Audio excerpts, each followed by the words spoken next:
Welcome to From the Ashes, the Dungeon Crawler Network podcast all about Ashes of Creation by Intrepid Studios. Bear witness to the rebirth of the MMORPG genre from the ashes of an industry that has left the gamers behind. I am your host, Aggelos, founder of the Dungeon Crawler Network, and I am here with the one, the only Stormzlord himself. How are you, sir? I'm doing awesome today, just awesome. Awesome. Glad to have you back on the show. Also joining us once again, Alpha Soul. Great to be here, guys. We had this discussion the last time. The hand signals don't really work on audio versions. So. Yeah. Nice. It's glad to have you guys back for another episode this week. We got a fun show planned for you today. There was a lot of news that dropped from Intrepid Studios that we are going to go over, including the hiring of a bunch of new team members. There's been also a couple other outlets out there covering this and how much the team has grown. The end of Alpha 1 sales are coming up, so if you haven't bought a package and you want to gain access to the Alpha 1 testing, you better do it by the end of July. And of course, the July cosmetic pre-order stuff has hit the store. We also have a nice little mailbag question if we have the time to get to, so hang tight. All right, guys. I guess I also should do all my other stuff first, like our patron, Yeah. I actually don't. Oh, I have to pull it up now because I had it up and then I closed the window accidentally. But patreon.com/Dungeon Crawler Network, where you can go to support us and everything we do over there that helps us continue to create the shows that you enjoy listening to. So I actually have to pull this up, and why is it not where I need it to be? There it is. Okay. We did actually have a new pledge. 2 new pledges this month. That is Tabitha Simpson and Ian Mance. Thank you so much for supporting us over there. You guys are fantastic. I also got to give a shout out to Nicholas on Twitch, who subbed up again for us there for 2 months in a row. Thank you so much, Nicholas. That is greatly appreciated. So cool. All right. I had to get all that out of the way. We actually did not have any iTunes reviews this week. We had like 6 of them last week and none this week.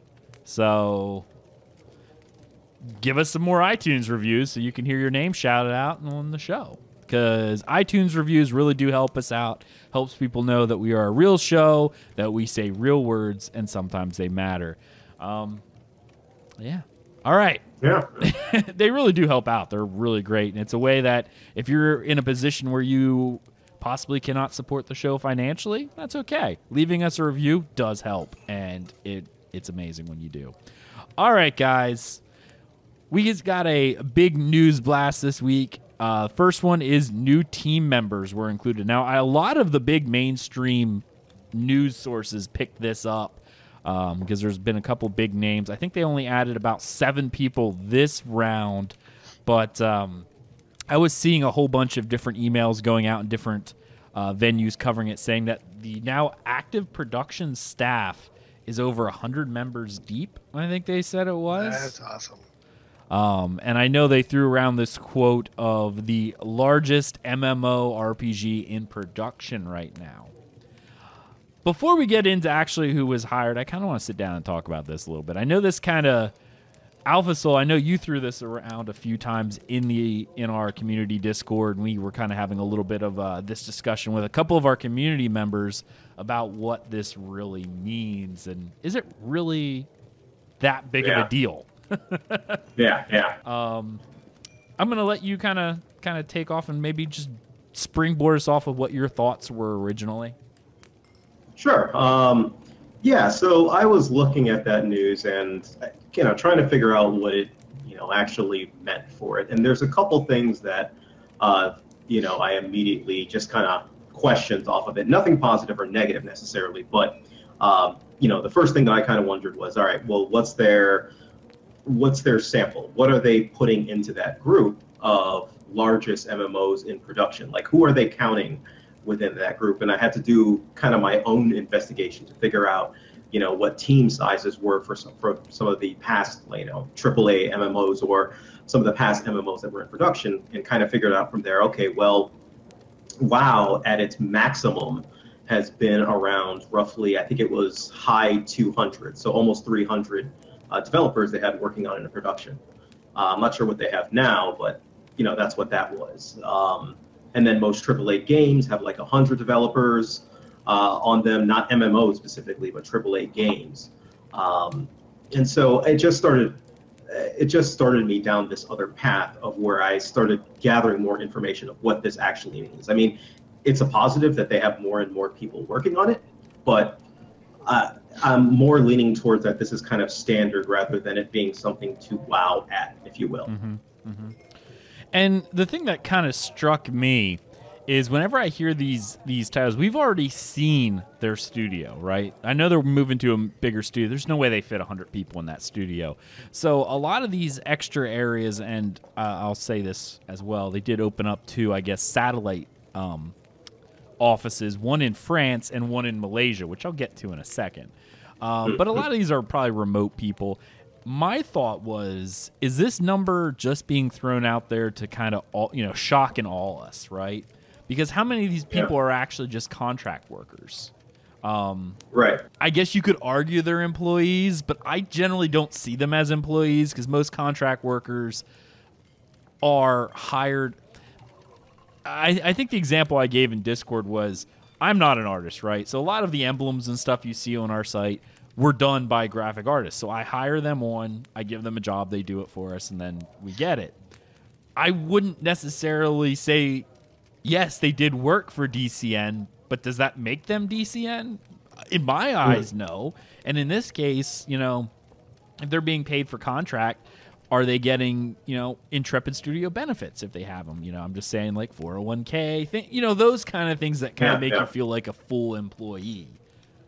I don't know that, but I would highly doubt it. I feel like it's just a, hey, look at us number, So, I don't know.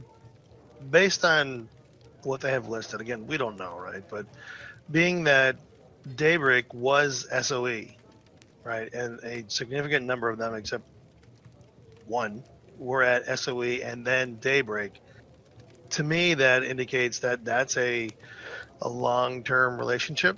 Well, the 7 that were hired here, like, we'll get into that. We haven't given the names yet, but of the 7 people that they just hired, yes, they're all now, I believe, permanently part of the staff. So yeah, I would agree with these ones because he more or less said in the press release that we gotten that in the coming weeks, a new hiring round for the San Diego studio will begin with 21 new positions. So that's going to push them above the 100. Mm-hmm. Yeah, and they also spun up these 2 other areas, one in France and one in Malaysia. Now, go ahead, sorry. It seems weird that these are the 2 locations, except for the idea of maybe those are going to be the regional offices for both the Oceanic and the EU side. France, I'm a little... I shouldn't say that. I don't think I've ever heard of a place being sprung up in France. A lot of times the EU areas tend to hang out in Frankfurt. I don't know why, but almost every company does Frankfurt. Probably because it's centrally located, I would imagine. But France is a little odd. Malaysia for the Oceanic crew. Well, I actually looked at it from a different perspective. Okay. The France, makes a little bit more sense. It was sorry, let me rewind that back. France is the one that did not make sense to me, just overall. The Malaysia one to me is the one that made sense from a development perspective. We just went through the 4th of July holiday here, right?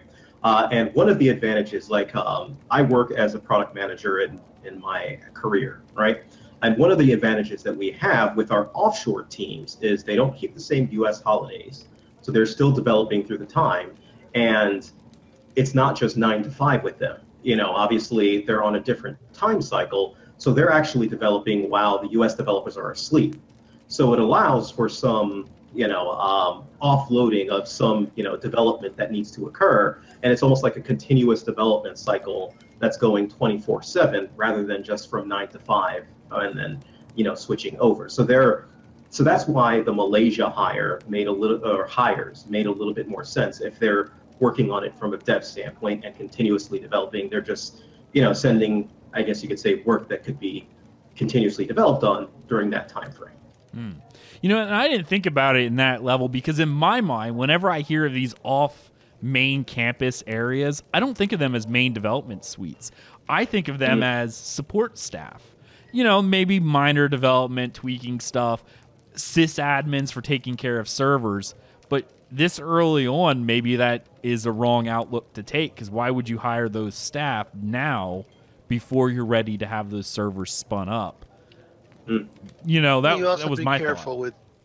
You have to be careful with different offices and different locations due to the new privacy rules within the EU, right? Yep. As well as data rules are governed with the EU and the United States are extremely different. So they have to be very careful with the way they do that. So I don't know if it's going to be developers, because you have to deal with a whole bunch of red tape, and you have testers, developers outside of the country. From the EU specifically. Yeah, right? The GDPR is really hit a lot of people hard. EU, a large portion of the vendors that I work with in India are the same situation. We have to deal with not only their rules, but our rules with data transfer as we're doing things with testers and developers over there. But my only thought is, when you're actually working on it from a development side, the code really wouldn't matter. It would just be non-public information that matters, which would be stored ideally on a separate server altogether, and that the development side within San Diego probably wouldn't have direct access to that server. Well, they probably would, but I mean, there wouldn't be a transfer of data, right? Like, you wouldn't be sending that data across the pipe. Depending on what they're doing, right? And depending on how you set it. Again, it's all, we're guessing, but depending how you set it up, you have to be very careful with data encryption and different things being considered, United States property that's not allowed to leave the United States. You have to be very careful with that. So one of the things we do is we have a whole contingent of folks that really run through that. Even though I've run through it before, I have a group that helps me make sure I haven't missed anything. Right. My other concern, especially this early on, and we're already starting to see this, and this has actually been a criticism that I've brought up multiple times, mostly around the art direction, is I feel like there's overall a lack of art direction. And the reason why I brought that up, and it's not necessarily for the whole thing, but maintaining a cohesive vision when you're dealing with remote offices, especially remote offices that are on vastly different time zones than you. That's tough. It's not as hard of dealing with San Diego and, say, an East Coast office. 3 hours difference. All right. Meetings at 1 o'clock, or whatever the case may be, and you can kind of hit it and work the way you need to work. But you have vastly different times. So maintaining a cohesive vision, which seems already difficult for them within just the San Diego office, how is that going to actually go across all of the offices going forward? Seems to be something that I would have a little bit of concern of.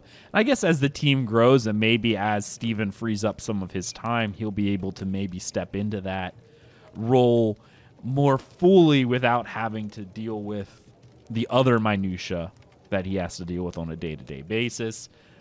I'm not really sure. But let's go ahead and jump on into the 7 new hires that were indeed confirmed. First one was actually Michael. I'm going to try to pronounce these the best I can. So I'm sure at some point in time I will probably meet these developers. Maybe. There's a good chance that we may speak at some point.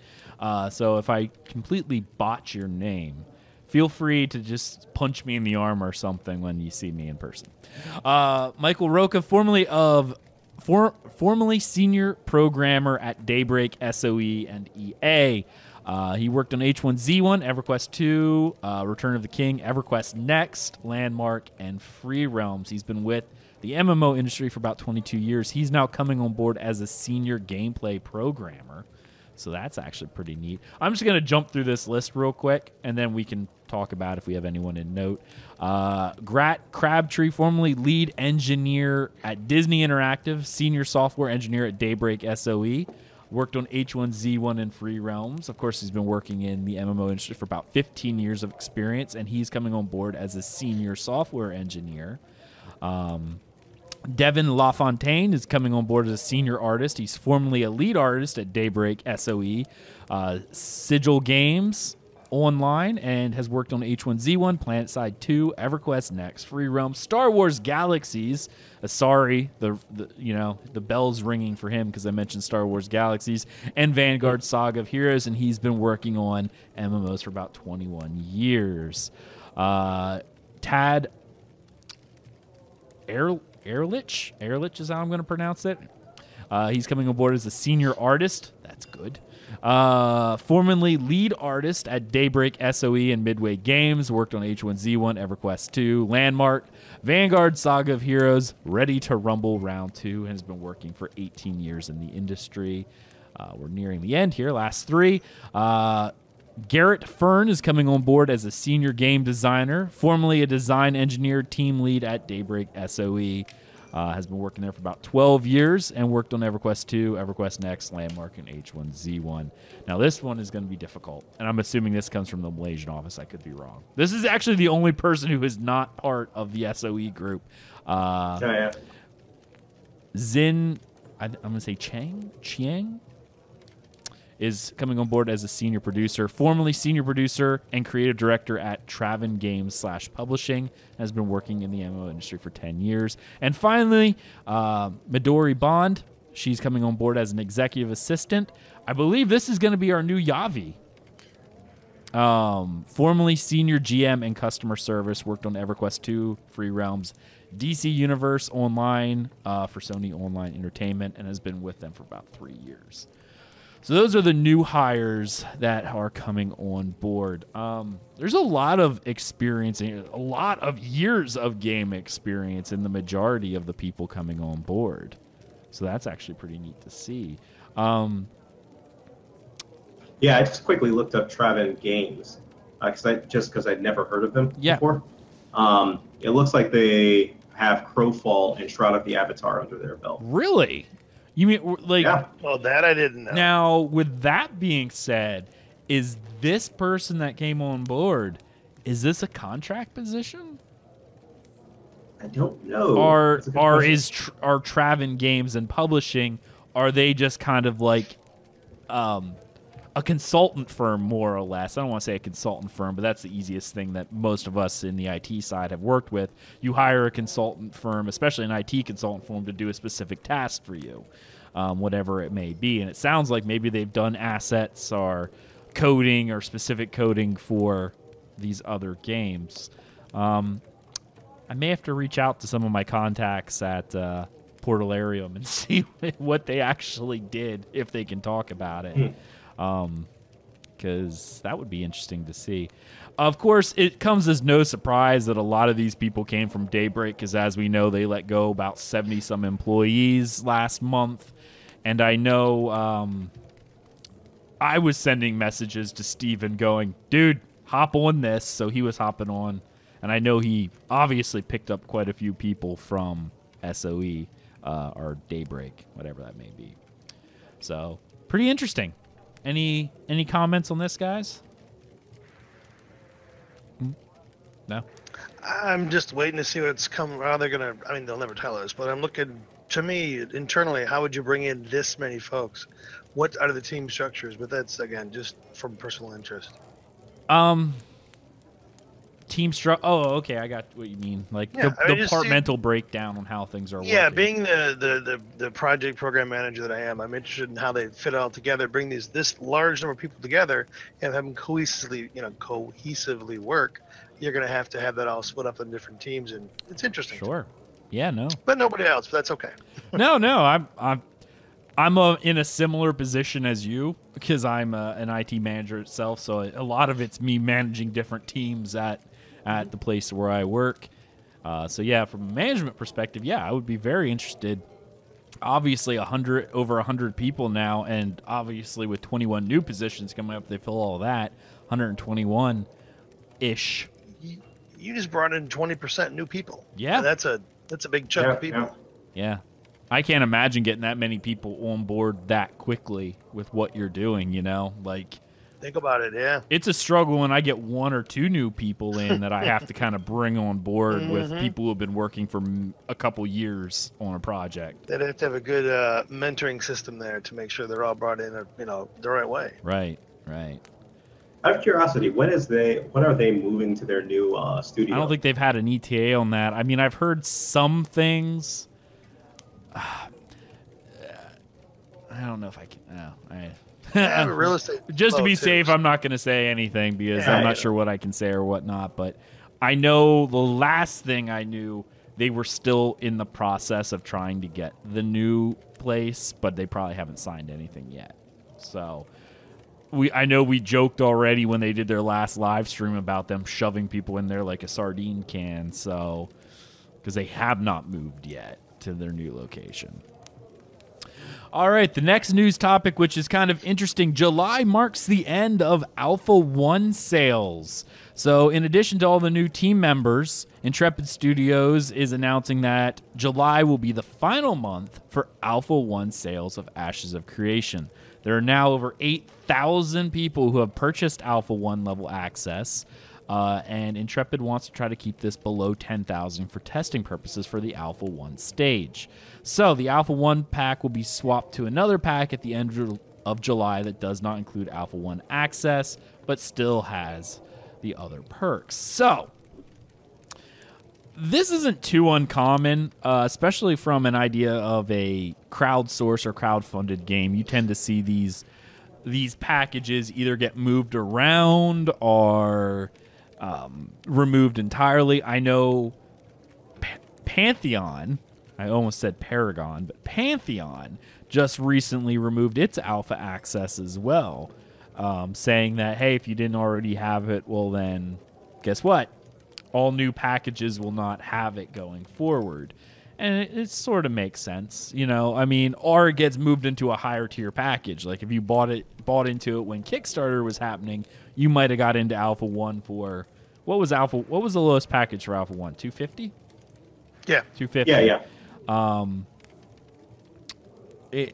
So I know that got moved up into the higher packs now. Alpha 2. So Alpha 1 was the $500 pack. The Intrepid pre-order pack was the only one that has the Alpha access. The 250 now, the Voyager only grants Alpha 2. So Alpha 2 access is all you're going to get going forward, which I guess I can't really argue too much about because Alpha 2 is where it's really going to start getting somewhat interesting with the more persistent servers. Alpha 1 is still going to be that, the test when they bring the servers up kind of thing. That persistence isn't quite there.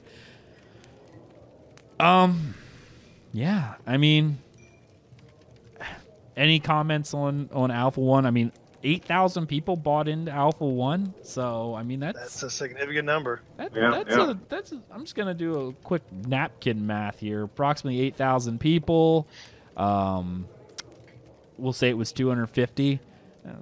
$2 million? That doesn't sound right, does it? Yeah, I guess it does. Yeah. About $2 million, give or take, in just the alpha access at this point. If they only paid $250, which I know a few of us might have paid a little bit more than that. Maybe everyone on this team.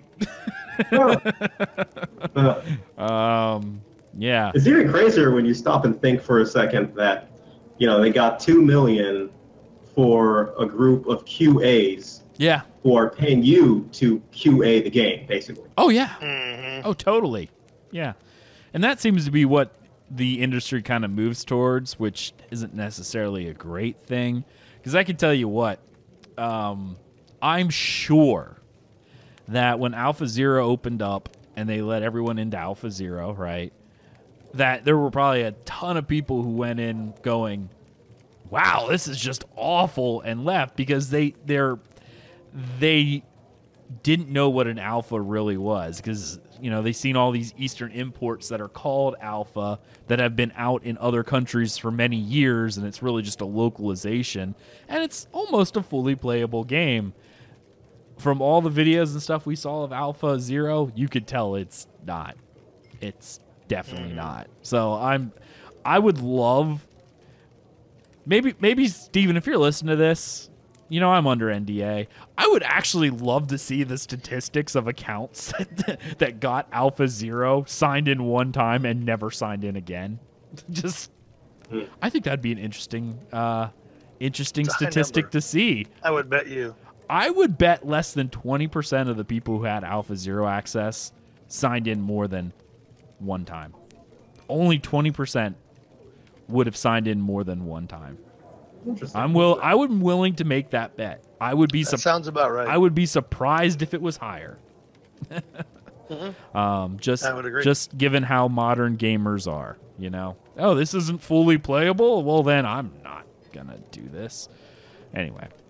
But yes, Alpha 1 is still being put. Alpha 1 Phase 1, as they're calling it now, is still on target for the fourth quarter of 2018. So if you are in that pack, there's a good chance that we'll be starting to see the game very, very soon.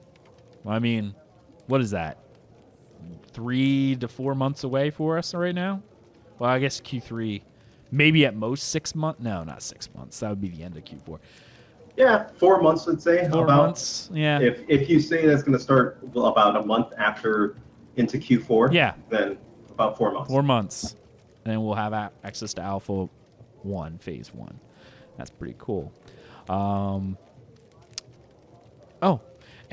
for those interested, I guess in the status update, they actually did have a note here. The next development stream will be held on July 9th at 3 p.m. Pacific Daylight Time. Now, the 9th, this show will be live by then for all those who listen to us on the iTunes, YouTube, all those areas. This show will be live, so if you listen to it in the morning, guess what? Because we put this show out live 9 a.m. on Mondays. So if you listen to it in the morning, guess what? You can watch a development stream in the afternoon. So there you go. You have a few hours to listen to this before that. Any final thoughts on that, gentlemen, before we move on to the next bit? I'm good. Okay. No, good to go. Well, the new news is obviously they rotated out the new cosmetic pack. And first off, I have to say, thank goodness, no more elves.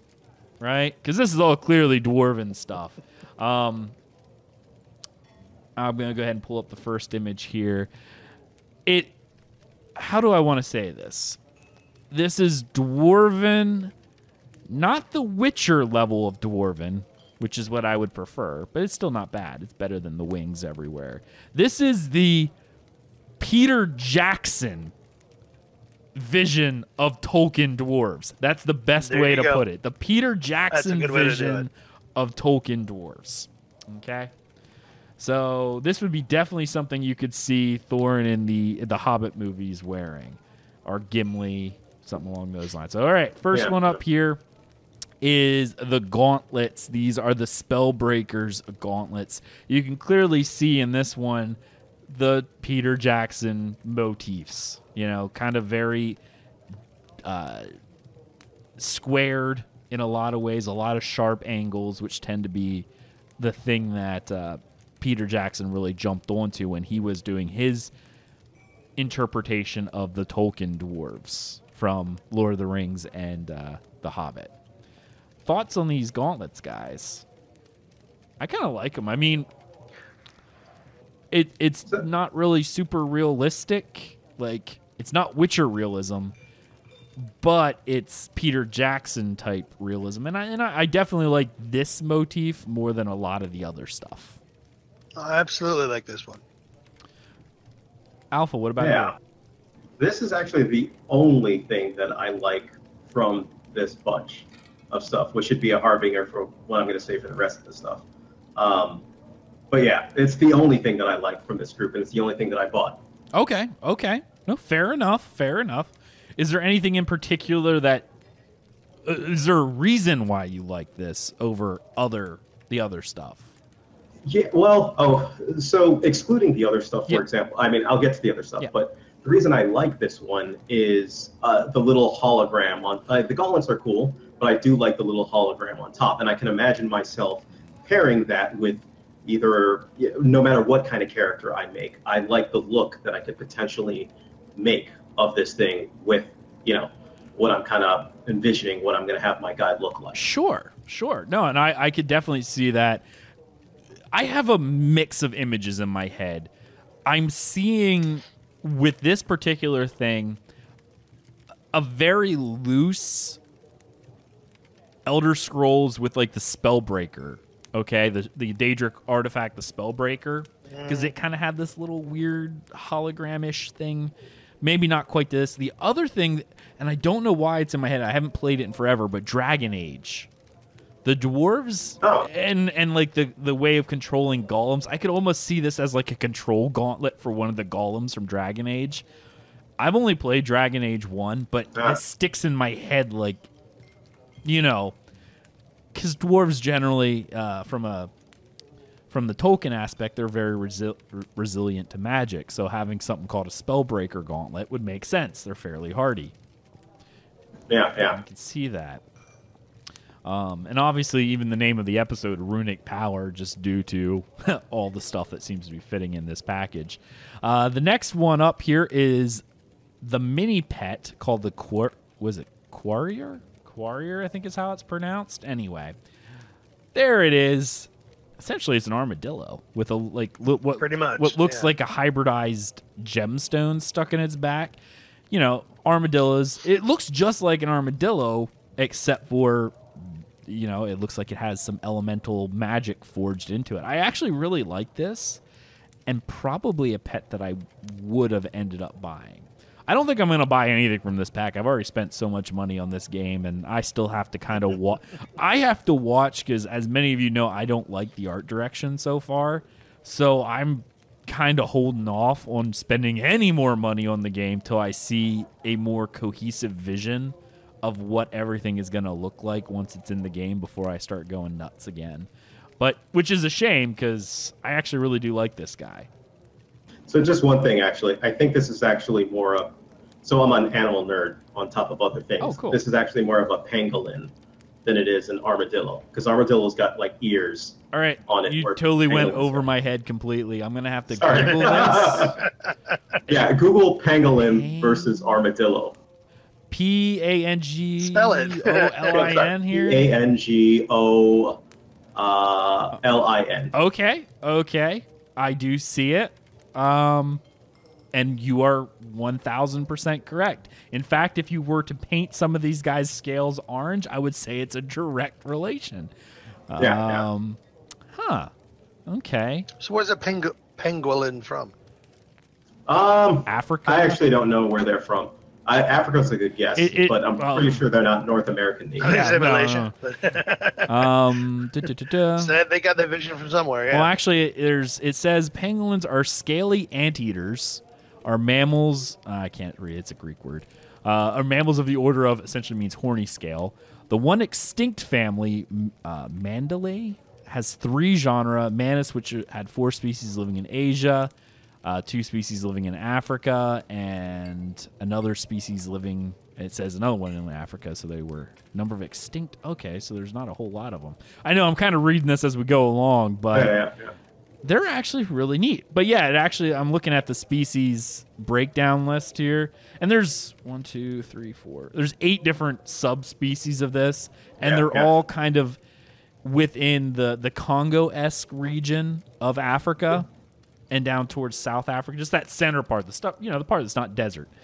And then India, and then parts of the Asian continent, the Malaysia, lower half of China, and Himalayas and Korea, some of the islands. But yeah, it's kind of that whole area. Are you on the wiki page? I am on the wiki page. That's on page. Oh, and I see. Scroll down a little. I see. And you'll see this like a coat of armor that they used to make from the scales Oh, yeah. of these things. Oh, that's really cool. There is a coat of armor made from these things. Wow. Huh. And I actually kind of like is they also have a picture of 2 lions, and this thing just like curled up into like a little ball, and the lions are like, yeah. really want to eat that. That's actually really, really neat. Okay. All right. Wow. Okay. Well, you are 1,000% correct, sir. If you were to paint the little orange scales or the little gemstones, you're right. It completely sticks in with these pangolins. So, Alpha, we now know anytime we have to make any kind of reference to an animal, you are going to be our subject matter expert because all right, that completely was out there. This is cute, though, and all right, so you bought the gauntlets, but since you know so much about animals, why, if this thing is almost like a perfect replica, did you not get this? Well, because I don't get pets in general. All right. So I'm not, I'll collect them in game, but I won't pay for them. Sure. Because they don't do anything. So, yeah. I 100%. Okay. Let's say you had a choice of getting, someone was giving it to you free or this was in game. Would you go after this over any other animal? Like, yeah, actually, I probably would. Okay. So the animal itself, and actually the drawing, the depiction of it that they have, I actually really do like. Okay. I just don't buy pets. Okay. So taking the reason that you don't buy pets out of it, but you would actually go after this if compared to other things. Absolutely. Okay. Of all the ones we've seen so far, you would probably pick this one, I would imagine, because I would. Yeah, I would. Except for that owl. I really like that weird owl hybrid from the previous one because I like owls. Yeah. No, this one's really kind of neat, and I do like this one. All right, our next item. Again, all of these are in the packages. You can check them out on the ashescreation.com site. Check out the link in the description below if you want to help support us. It's our referral link for the DCN. You can check that out. Let's go ahead and pull up the mount next, because this one, it's a bear mount. So this is called the Oath Bearer. It's a mount in... Oh no, they killed the mini pet and made armor out of it. Because since you showed me that on the wiki page that they made armor out of these things, oh my goodness, they killed the warrior pet. Orange things. Oh. Wow. I wonder how many of those little warrior pets it took to make this bear's armor. So maybe it's not a pet, maybe it's farming. No. Oh, okay, so you buy the pets in order to... There you go. Okay, all right. It's like a goat, right? You know. Yeah. Let me preface this. I get bears, and they tend to fit well with dwarven characters. The type of games that I prefer, obviously, are more realistic. I would be completely happy with just horses and armor. Again, I like The Witcher. It's probably my favorite RPG series of all time, and that's more realistic. But it does fit. But I'm always sort of lukewarm on bears as mounts because I don't know what it is. They always look weird. And ESO is a perfect example of this because they have bear mounts there, right? The orcs, that's like one of their racial ones, are bears. I don't know if it's the tail, like the rigging of it. They just always seem off to me when I see people riding a bear. Yeah. And I get that that's a modeling thing, but it always feels off. Am I weird? But you realize that's how bears run. Yeah, that's what it is. That's exactly what it is. It's how they run. No, I agree. I have a bear outside my house. I could literally, if I could move my camera, I bet you he's sitting outside right now. I could find him. And there's been many a days where I walk out and the bear is sitting like next to my car, and I'm just like, shoo. Go away. He's a little black bear. Yeah, that's weird. So I've seen bears. I've seen them run. Well, no, I take that back. I've never seen them run because this guy is lazy and he barely moves. Sometimes I'm like, dude, I got to get to work. You got to move. And he's like, he'll get up and kind of waddle away. The previous owner of the house used to feed him. So he's almost like a pet. There you go. To which my wife has been scared of him. Like, what if he eats our kid? I'm like, all right, first off, even if he wasn't this weird friendly thing, he's a male bear. So he's not even going to have babies. So that kind of takes that whole thing. So he's a male. So he's super lazy. But bears in general, especially black bears, they have to really be desperate to hunt something down. Like, most of the time, like when people see bears, I know this is kind of off topic, but not really. Most of their scat and stuff is actually fruit and roots and stuff because they're just lazy. They're not going to hunt an animal down unless they're desperate. Like, and most of the time when it's animals that they found, it's carcasses that they happen to have found that haven't rotted all the way yet, and then they'll eat that. Most black bears are, unless you really tick them off or get in the way of a mama bear, then you're in trouble. Yeah, but he's so lazy. It's like, if anything, he'd probably push our son out of the way in order to get to the roots that he was standing on. I don't know. But he's lazy. So I've never seen a bear run in real life because this guy just doesn't run. I get it. I mean, yeah, it's a fantasy thing. Bears generally don't have mount. You don't mount a bear. Like, most bears aren't even big enough for an average human to ride. I'm sorry, a black bear generally aren't huge. No, they're small. Yeah, a couple hundred pounds or something. The big bears who you could, in theory, ride, like the Kodiak and some of the ones up in northern Canada, you wouldn't want to ride them anyway because they'd eat your face. Those are man-eaters. Yeah, I don't know. They always just seem weird to me. And I get it. They do run that way. I'm always lukewarm on bear mounts because they always just look weird. And I get it. That's me. All right, next image up here is the vestments of the rune carvers.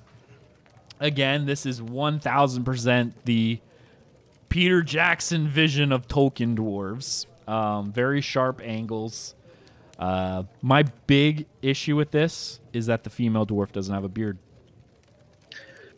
That's breaking my immersion. Maybe that's how you mutton chops. Yeah. Sorry, go ahead. Oh, yeah, there you go. Are those like mutton chops? Those are mutton chops hiding behind. Though, if you look at it closely, I don't think it is much. But when you look at it in a smaller perspective, yeah, that's pretty much a shrunken Gandalf. But if you open it up and look closer, then it doesn't, right? So I think as long as they use the perspective that's closer, they're not going to get in trouble. But if they sway a little bit further, they could get in trouble for the look of Gandalf or what. I mean, if it was a direct, this is a fairly typical dwarven archetype. Yeah, like it is from almost every fantasy genre. This is typical dwarves, which I do like. I'm not gonna say I don't. I just prefer more realistic. But if I had to choose something super fancy, this actually does work for me. I like that dwarves tend to stick with the very radical right angles, right? Like almost everything they have, like that mace the guy has, or maybe that's a scepter or a torch. Anyway, very right angles. It's all very. It's pretty cool. A lot of geometry in there, right? And it seems to fit with me. I mean, obviously you have the bands in his beard. Which is a very Nordic thing, so that seems to fit. I actually do kind of like this. And as much as I like dwarves, I probably won't. I only generally play one character, and it's almost always human because I make myself in the world. So I probably won't. Same here. I do. I like. It's like a role play thing for me in a weird way. Like I won't sit in a tavern and type all day. That gets to me. But I do like immersion stuff where it's me in the world. So I am role playing. It's what would I do if I were there? And the easiest way for me to get in that mindset is to recreate me. So I'm 6 foot tall. I'd be a very big dwarf. But I do love dwarves. I've never ever played one of the shorter races except for one time, and that was an EverQuest back when the halfling was the best choice for a druid. And I was on a PvP server, and halflings had an advantage because it was harder to, target them and hit them. They had smaller hitboxes. Was so small. Yeah. Well, modern games, and actually I know I talked about that for another game as well, was whether or not they're going to standardize hitboxes, which they probably will, because World of Warcraft did that eventually too. You could be a gnome and you had the same hitbox as a Tauren, the biggest one. So they didn't. That's actually a good question. Are they going to standardize I it? would imagine so, because then if they didn't, there would be a clear reason why you would want to play a dwarf versus anything else. Yeah, exactly. The next one is going to be the Caravan skin. This is the Ramstone Hauler. I actually do like it. This actually I would buy, because rams are used to haul things, especially in more rocky areas, more mountainous areas, which tends to fit for especially the Dunir dwarves, because they're very, mountain-esque. It's a Caravan skin. Do you guys like it? I do. No? Yeah. I take it or leave it. I mean, that's something I'd buy. I mean, it's generic, but I know my wife yells at me all the time, because even when I was able to dye stuff, like in my ESO character, you have like all these dyes. I have like hundreds of dyes, and I stick with Cyrodiilic Steel, Wolf Fur Brown, and White Gold White, which on metal literally just makes it look like silver. So, unless it's like a holiday or joking around, I use the colors the costumes come in usually. yeah. Like the Warden, I've got on my female assassin, it's exactly the same.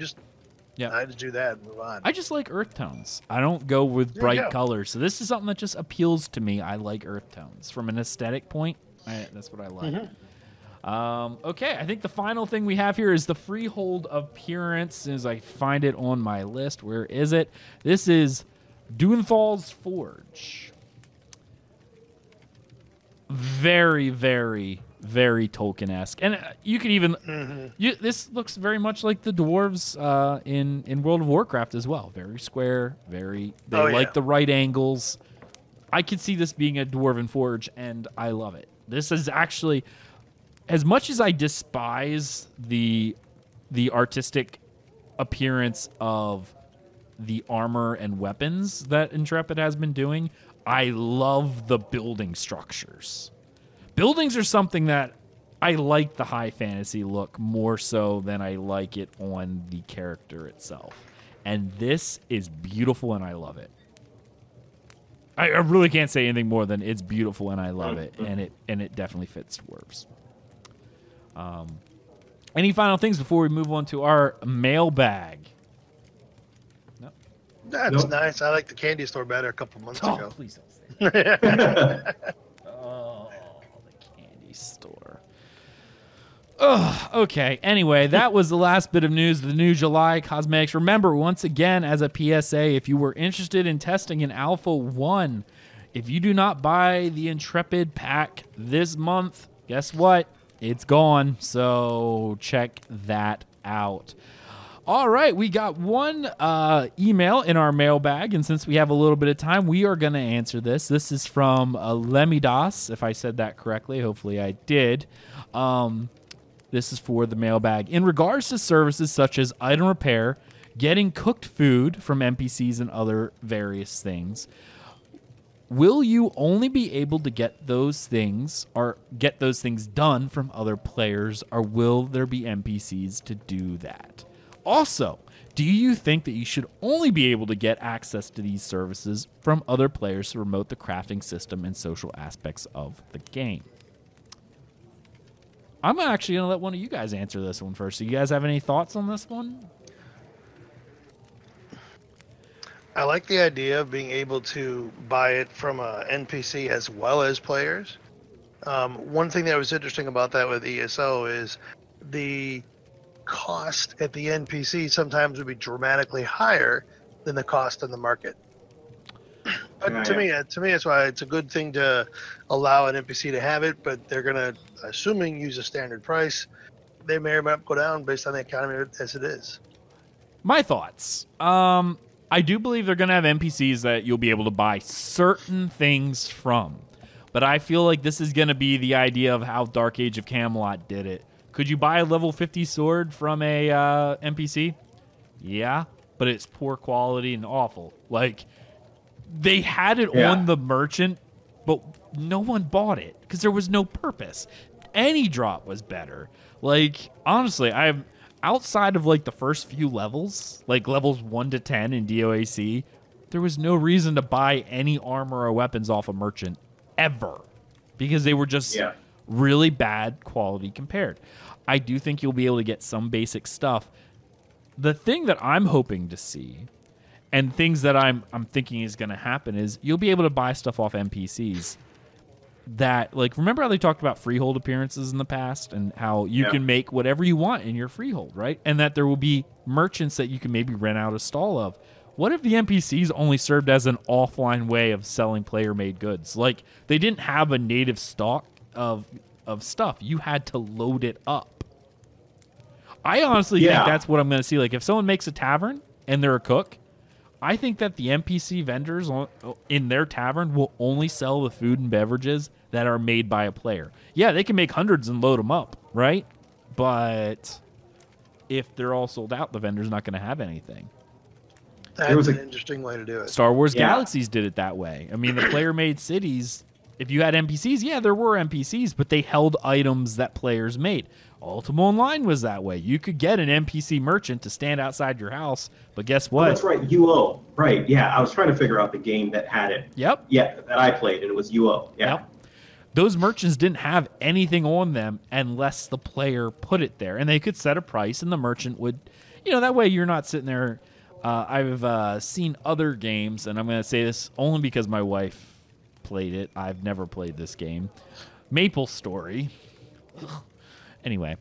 Hey, you mentioned that before. Yeah, I'm glad my wife's asleep. She'd probably come over here and slap me for making that noise because she loves this game. But anyway, there's an area she showed me that's essentially people who are AFK. They left the game up because they can sell. They can be merchants. You can take a stall, but it has to be your character. So you have to be online. And I've heard other games do this.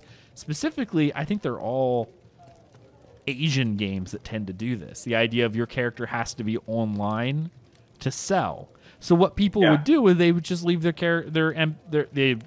before my wife would used to get off, she would load her character up with stuff she wanted to sell, put herself in merchant mode in this zone, and then would just AFK for hours. Yeah.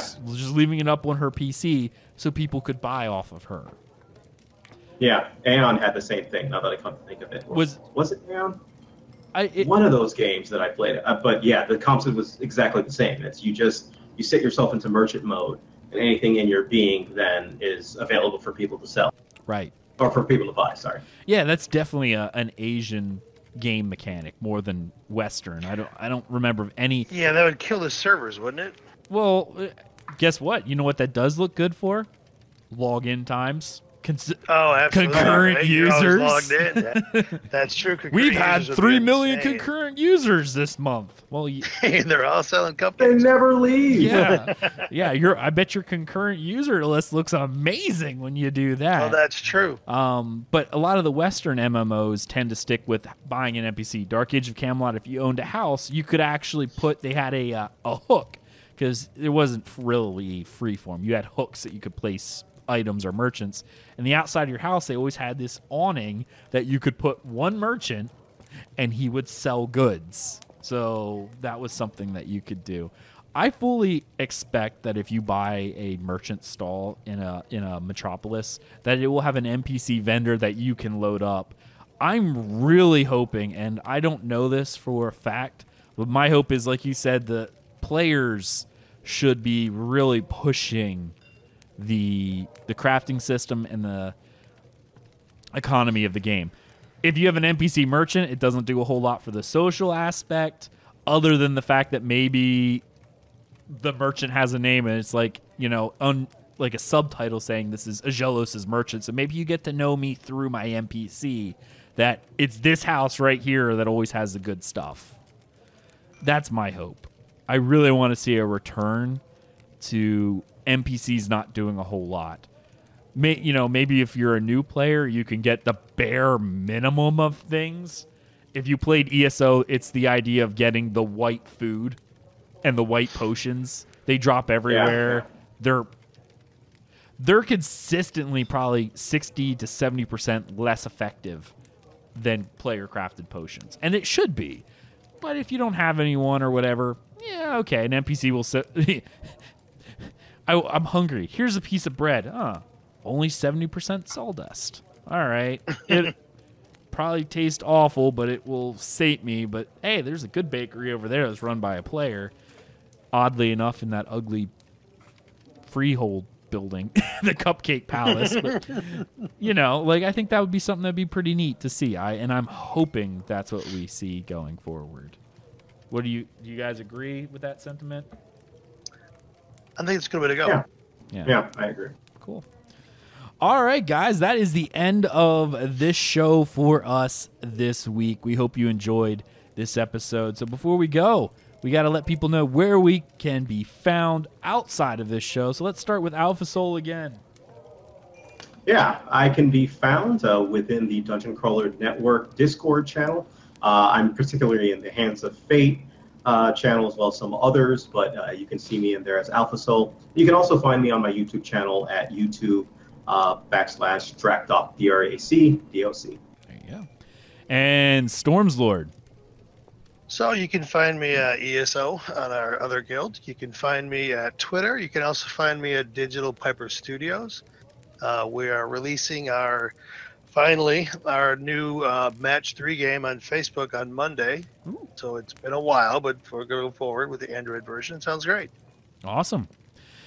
And, of course, you can follow me on Twitter at Aggelos, AGGELOS_DCN, because that's probably one of the best places to follow me, and you can send me messages and stuff from there. And you also see when I go live on Twitch and all that fun stuff as well.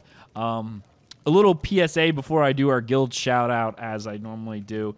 I know I've gotten a couple messages from people who have been like, obviously, if you want to put in an application with Hands of Fate, you have to go to our website and sign up. I know people have been saying they haven't been getting emails. I have been checking. They have been sending out. So make sure you are checking your spam filters, or at the very least adding at handsoffateaoc.com into your whitelist so you get those activation emails.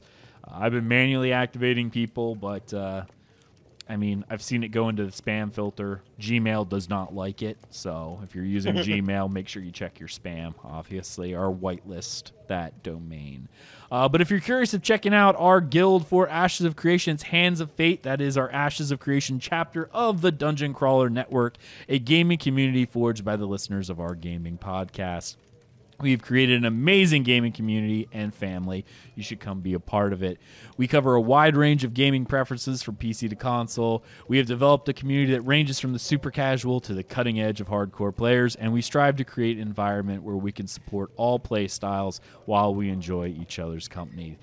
Our Ashes of Creation guild is a PvX-focused guild from the North American Data Center. We don't actually have a server yet because they haven't released any, but just note it will be off of the North American Data Center. But we have players from all over the world. We are scheduling events for each region's prime time. So if you're an EU or Oceanic resident but have enjoyed playing with us in the past, or perhaps maybe this will be your first time, we encourage you to check us out. The guild's focus is on progression rating, small-scale PvE, crafting, gathering, and node-based PvP, aka open world, as well as community growth. So definitely check that out. handsoffateaoc.com. It's in the description below. You can also follow everything else we do over at dungeoncrawlernetwork.com. There are links for all of our social media, including Twitch, YouTube, Twitter, and Facebook. You can also check out our Patreon page at patreon.com/dungeoncrawlernetwork if you want to help support the show. You can also consider leaving us a 5-star review on iTunes so people know that we are a real podcast, that we say real words, and sometimes it matters. Thank you so much for joining us on this episode of From the Ashes. We'll see you next time. See you later.